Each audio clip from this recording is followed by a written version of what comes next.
Hello, dear viewers. Today I had a marvelous idea, and you're about to see it. Alright, I've been thinking a long time about Robarts Library in particular, because this is a very big, imposing building that I'm not entirely sure how I'd go about breaking, because, okay, I'll put a link over there. Tell you what, look at, for those of you who don't go to U of T, so that's like 4 or 5 of you, it was a particularly large library, which it looks like it's made of solid concrete, basically. And I find myself wondering, how would someone destroy that building? Because you can basically drop a nuke on it and nothing will happen. So here's a list of the ideas that I had. First, there's a classic method of breaking buildings, which is throw rocks at them until they fall over. You know, the rocks get bigger and bigger as you find better ones. There's a Saruman's technique, which is you throw Urukai at it until it falls over.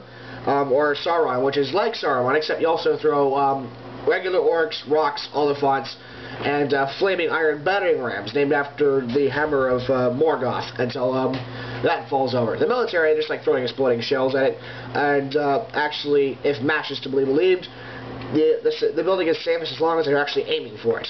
Of course, the Zerg technique, got 1,002 Zerglings to knock the building down. Black Mage from nuclear power, just, you know, Hadouken. The Demolitionist, the most boring way of all, is go, and now I go into the basement and see pillar, pillar, pillar, dynamite, dynamite, dynamite, and the thing collapses neatly in the center. I don't think that would work. Now, since I'm a chemist and a clever dick, I think my favorite way would be to fuel air explosive, which is a really, really cool technique if you think about it. What you do is you let in a flammable gas until the mixture is perfectly stoichiometric. You know, equal part, the right amounts of oxygen to, say, propane. Then you ignite, and the resulting heat and pressure cause it to go. And bits of Robarts Library are flying everywhere. Not that I want to destroy Robarts Library, let's get that straight. It's full of books, and I like books, but I've always been wondering, how does one take that building down if you have to? Then you have the physicists, which, this is me just being bitter about labs, but what you do is you make Robarts Library do hundreds of error computations for experiments, for physics experiments, where the apparatus didn't work, which it never does if you're in physics, until the thing, you know, just hangs itself under pressure. If you're psychotic, like you're joking, just go, I'm going to set it on fire, and then you realize concrete doesn't really burn, and you're like, ugh. And of course, Hulk, particularly I'm thinking from Hulk Ultimate Destruction, a very good game you should get. Just punch it till it falls over. FEMA has a very good way of dealing with buildings. They go, yeah, there's going to be a hurricane coming through here, so let's let that take care of it. Ha ha ha. For example, the Superdome. Surrealistic way of destroying a building, in particular a hot dog joyously while hopping up and down on one foot. The Rebel Alliance, of course, from Star Wars, would go, they just sneak in through the ventilation ducts and then blow up the furnace and somehow take the whole building down. Emperor Palpatine, they had, would secretly manipulate the first 3 floors of Robarts Library to go along with the rest of it, and then in the confusion seize power. And of course the old ones, the great old ones, you know, Cthulhu and his lot, they would just warp reality so that the geometry goes non-Euclidean.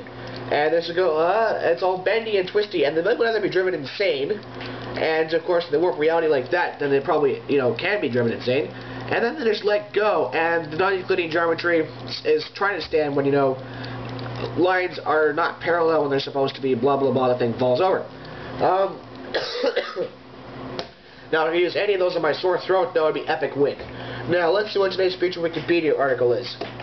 Before my head falls off, no wait, it's going to stay attached, I'm pretty sure. Today's feature Wikipedia article, if it's still that Medici girl, I'm going to go, bleh. I know, Plymouth Colony was an English colonial venture in North America from 1620 to 1691. The first settlement was at New Plymouth, a location previously surveyed and named by Captain John Smith. This settlement, which served as the capital of the colony, is today the modern town of Plymouth, Massachusetts. At its height, Plymouth Colony occupied most of the... I think what it was is they were really drunk. Like, hey, we set sail from Plymouth and we really miss it. Let's name this place Plymouth. Why? Because then you can feel like you weren't home. Why, they have a pub there? No, I don't think the pub... No, pubs. Actually, wait. Wasn't that during the Civil War? So there wouldn't be pubs anyway, because it would be, I am Oliver Cromwell, and I don't approve of booze, and I insist on being painted with the warts and all of them.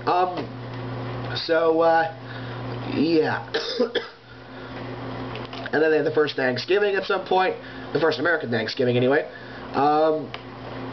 which, what was it, the one time that Americans were actually nice to their natives, because everything since then was like, shoot, shoot, shoot, poison with whiskey.